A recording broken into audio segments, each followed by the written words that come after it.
How about a dog leash? About 8 foot long, braided. What are you doing on the table? I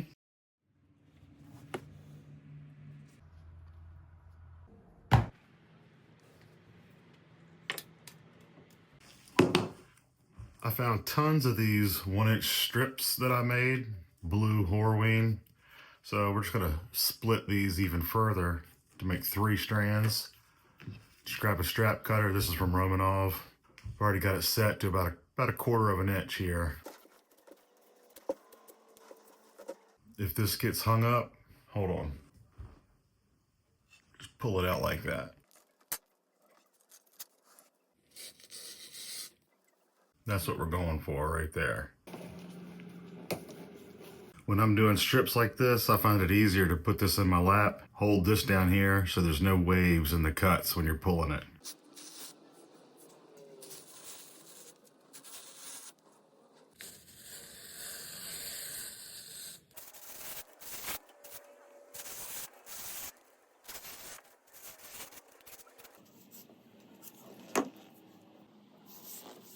Now just do it again 2 times, 3 times, well, however many, 3 strands.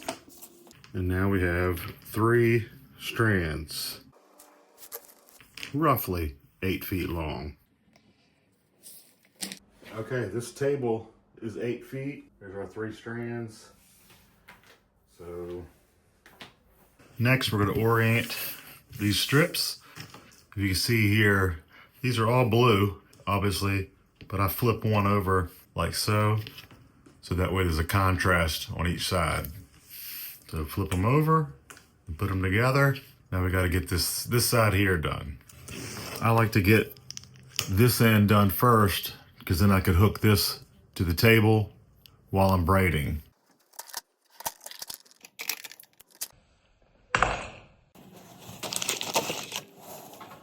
So we put our 3 strips side by side, get some calipers right at 3/4 of an inch. Like that for this. I know I'm gonna need 2 of these, one on this end and one on this end. So it's easy to just cut them both out at the same time. We know they're 3/4 of an inch. Since we know the Mascon and ZB small ruler is 3/4 of an inch, the easiest thing to do is just put your bump jig alongside here on the straight edge. Put that there like so. Now you know that's 3/4 of an inch. I like to put a little curve here, just to arc punch. And I want this to be about 1 inch on each side, so that's 2 inches, plus the middle, another inch or so. So we'll call that 3 inches.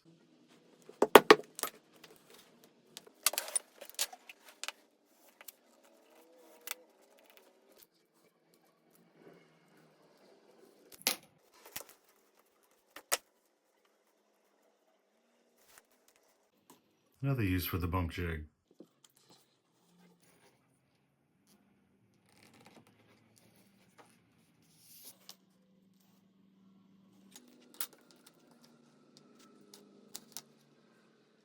This is to mark for glue. I'm gonna glue here, here, here, and on the other side.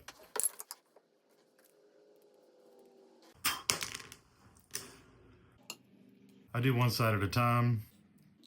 Hold on. So that way I can establish my holes on one side. Makes it a lot easier.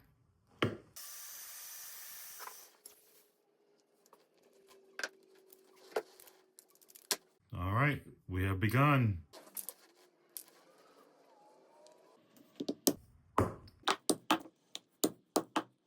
So now I have got the holes on this side and this side, so when I flip this over, it'll be a whole lot easier to find the holes on the back.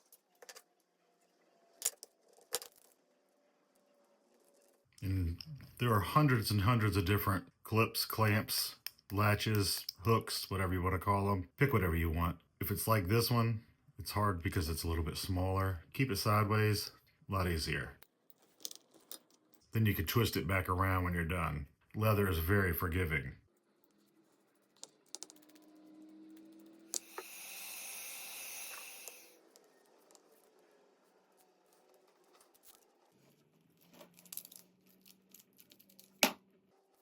Now transfer those holes through to this side and do some rivets.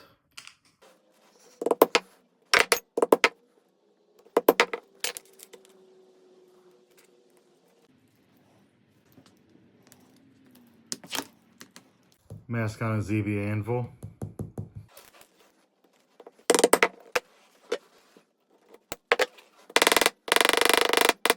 Do those two and we're ready to start braiding. Quick note, you're going to see that this color on the back side of the leather, actually in the blue as well, don't look the same as this. This is the exact same thing as this, but see how it looks? We're going to do the finishing and the polishing after we're braided, and I'll show you that in just a sec. Well, I'll show you that as soon as we're done braiding.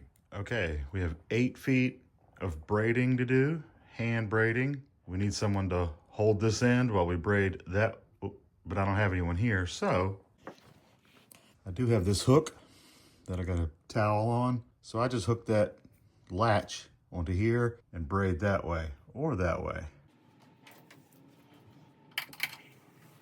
And here we go. There's tons and tons of ways to braid with 3 strands, 4 strands, 8, whatever. We got 3. Let me just show you a basic braid. Take one, take top one, put it over like this one, top one on the left, put it over like this, top one on the right, like this.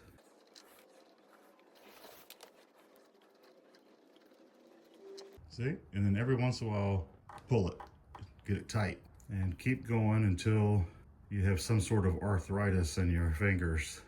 It's usually best if you do need medical help with the fingers. That means you're doing it right. So there's the front, there's the back. Then, when the ambulance comes to check on your fingers, get some hemostats. They've got this is for stopping blood supply during surgery, but we're going to stop this before we need surgery every once in a while. So if you can clip that, clamp it on, then you could hold this like this. That way the medical team can mess with your fingers and hands, and then when they're done and you get out of the hospital, you can come back and then continue to braid. What do you think of that leash?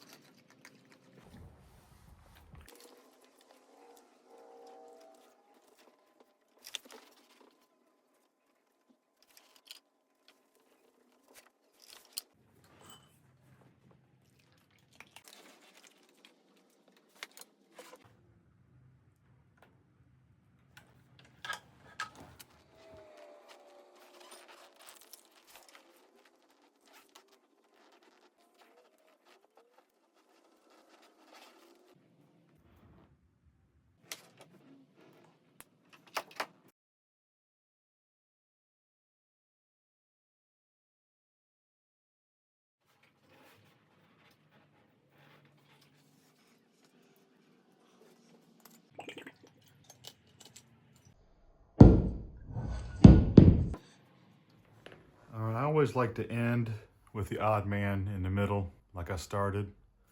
So here we are. We're going for this. So we need this piece again. This time we want a D-ring in here. So let me go grab a D-ring. Hold on.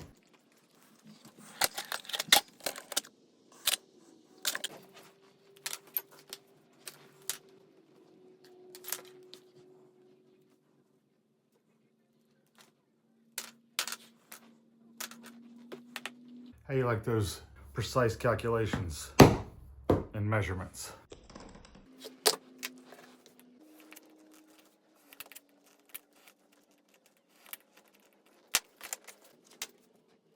Glue, glue.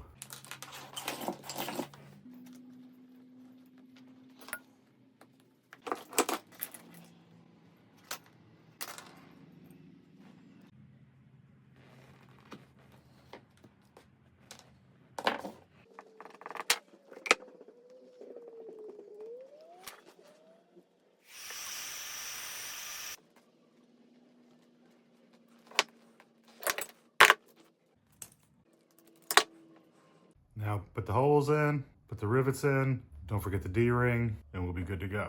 Like this, If you have any overhang like this, so that's kind of over the edge, you can trim that up. Get yourself something sharp and pretend like we know what we're doing. Huh? Like that. Perfect. Now we just need to make this loop here.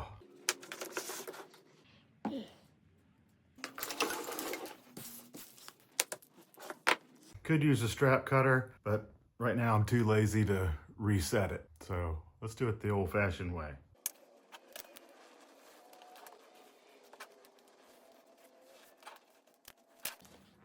Perfect 3/4 of an inch, because we know that's 3/4 of an inch. I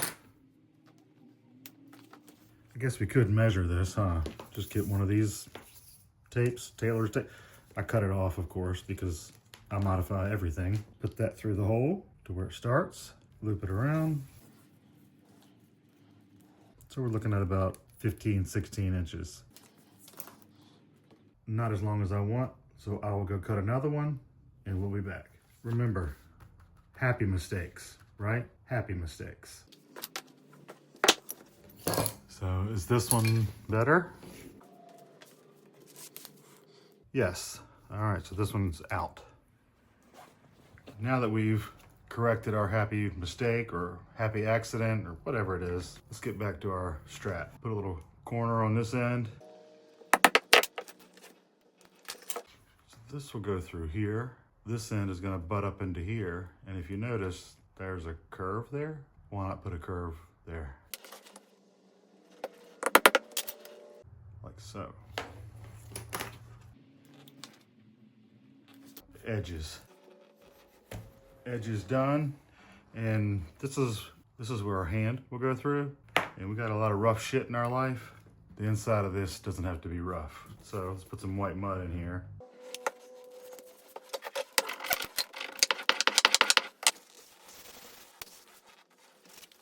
When that dries, this side will be just as slick as that side. Next up, put a logo on there. Arbor Press, logo, archival ink, brass, and the logo. Always cover your ink.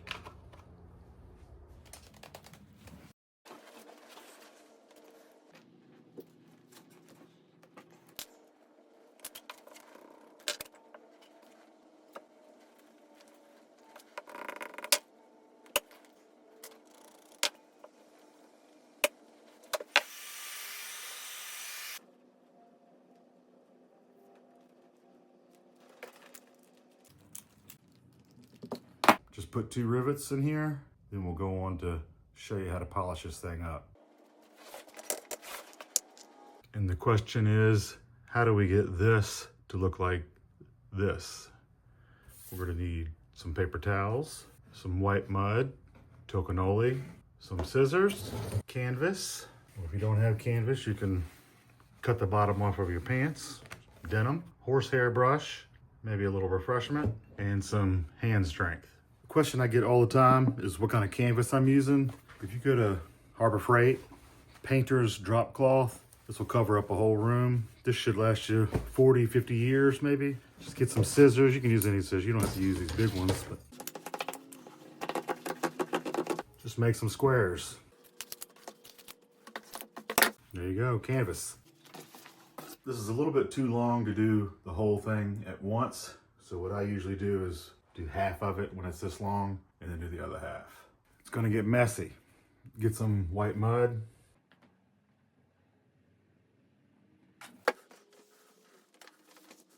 Flip it over, do it again.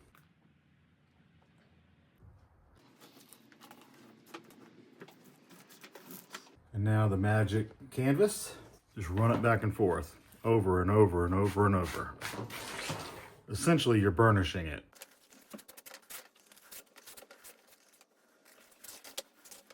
So to start out, it's gonna look a hot mess, white mud in all the crevices. But look at the difference from here to here. There, there.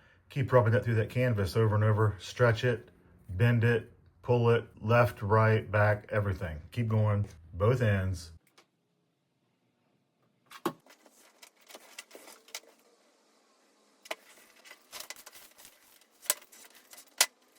Before it dries, what I like to do is get a horsehair brush, brush out, see all the white in there. Since I don't have anyone to help here today, hold that down with the Mascon and ZV anvil and just brush that. It's like you're polishing shoes.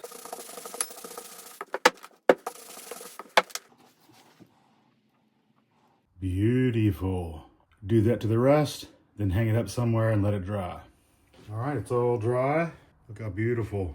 Okay, let's go test this thing out. Where's Chloe? Not you, the real Chloe. Chloe.